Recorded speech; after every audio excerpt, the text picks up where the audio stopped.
on commence avec ce rapport de la Banque mondiale publié hier qui évalue le coût de la reprise et de la reconstruction de l'Ukraine après l'invasion russe à 411 milliards de dollars américains en cours de la prochaine décennie. Le coût du nettoyage des décombres de la guerre s'élevant à lui seul à 5 milliards de dollars américains. Le rapport détaille une partie du bilan de la guerre de la Russie en Ukraine, au moins 9655 civils confirmés morts, dont 461 enfants, près de 2 millions de maisons endommagées, plus d'un établissement de santé publique sur 5 endommagé et 650 ambulances endommagées ou volées.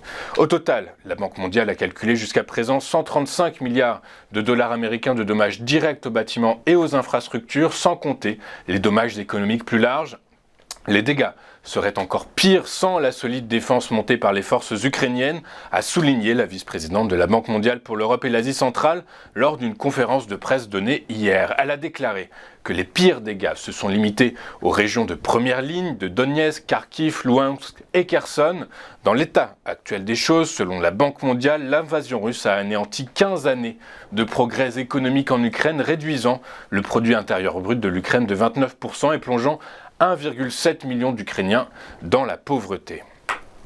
Les têtes continuent de tomber sur le marché des crypto-monnaies. En effet, quelques heures après son interpellation hier au Monténégro, le cofondateur sud-coréen de la crypto-Terra a été inculpé pour fraude par la justice américaine, selon l'agence France-Presse, qui a pu consulter les documents afférents. Un jury fédéral de New York a retenu pas moins de 8 chefs d'inculpation contre l'homme de 31 ans, accusé de divers types de fraudes, dont fraude en ligne, en bande organisée, en lien avec le krach de son crypto-actif, entraînant une perte de près de 40 milliards de dollars pour les investisseurs. Selon l'acte d'accusation, Monsieur Known a volontairement trompé les investisseurs sur de nombreux aspects de la blockchain Terra, parmi lesquels la technologie utilisée et l'ampleur de son adoption par les utilisateurs. Je vous rappelle qu'en avril 2022, avant de s'effondrer, Terra était la 9e crypto avec une capitalisation de plus de 30 milliards de dollars, mais en une journée, elle s'est effondrée de 99,8% et s'enfonçait au 173e rang du classement des crypto-monnaies.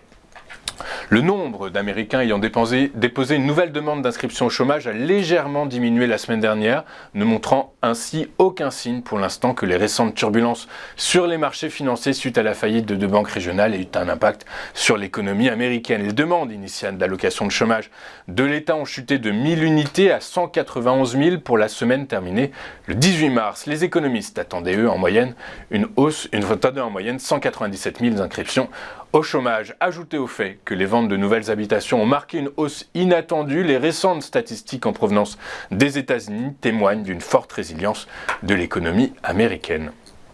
La Banque d'Angleterre a relevé ses taux d'intérêt d'un quart de point de pourcentage hier, prolongeant ainsi sa lutte de longue date contre l'inflation qui a augmenté de manière inattendue en février. C'est la 11e hausse consécutive des taux de la Banque centrale depuis décembre 2021 qui porte ainsi son taux de référence à 4,25%, niveau le plus élevé depuis octobre 2008.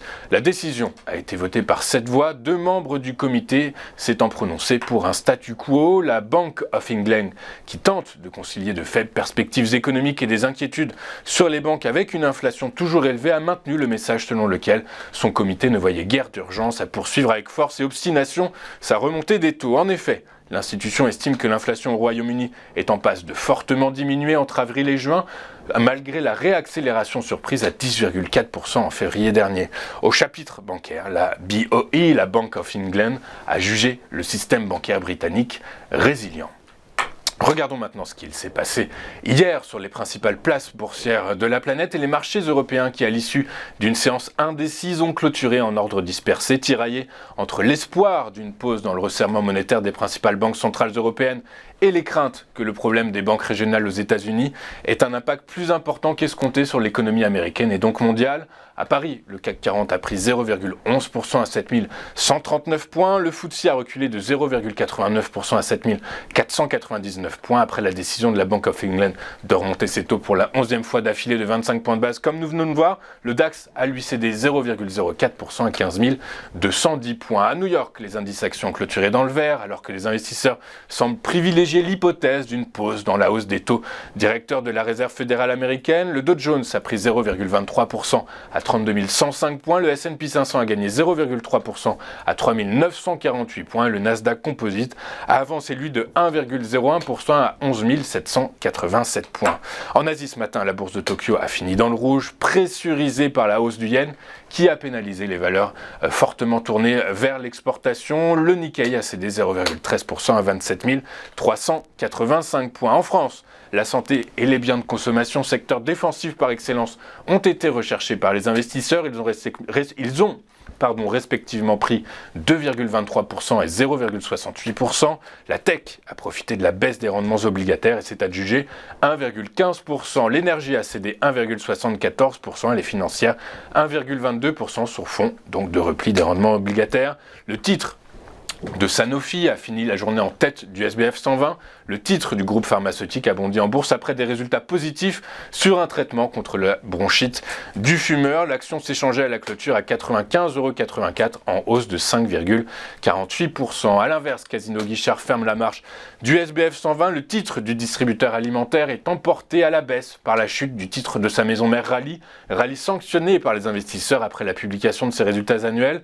Casino Guichard a cédé 9,45% à 6,70 €. Le titre de Rallye a dû plonger de 10,85% à 1,89 €. Sur le Forex, la probabilité d'une accalmie du resserrement monétaire de la Fed pénalise le billet vert, le dollar index a cédé du terrain, l'euro a pris lui 0,07% à 1,087 $. Sur le marché obligataire, le rendement des bons du trésor américain à 10 ans s'est replié de 5 points de base à 3,4509%. Celui du 2 ans s'enfonce davantage sous 4%. Dans leur sillage, les rendements de la zone euro ont eux aussi cédé du terrain, terminant à 2,186% pour le 10 ans allemand et 2,714% pour le 10 ans français. Les prix du pétrole ont chuté hier après 3 séances de hausse dans un environnement marqué par les craintes autour du secteur bancaire qui pourrait alimenter une nouvelle crise financière mondiale. En outre, les stocks de brut américains ont augmenté plus que prévu. Le baril de Brent dans cet environnement pour livraison mai a cédé 1,02% à 75,91 $, alors que le baril de WTI pour livraison mai également a lui reculé de 1,33% à 69,96 $. Le baril enfin sur le marché des monnaies virtuelles car elles n'ont pas de statut légal. Le Bitcoin est repassé au-dessus des 28 000 $ à la faveur d'un gain de 3,66%. Il s'échangeait hier à 28 286 $. L'Ethereum a lui franchi allègrement la barre des 1600 $ suite à son bond de 4,85% à 1672 $. Nous allons marquer une toute première pause dans cette édition du 24 mars 2023 et juste après cette courte page de réclame, nous serons en plateau avec Antoine Quesada. Antoine qui décryptera et analysera pour nous les derniers et les prochains échanges à la Bourse de Paris. A tout de suite sur TV Finance.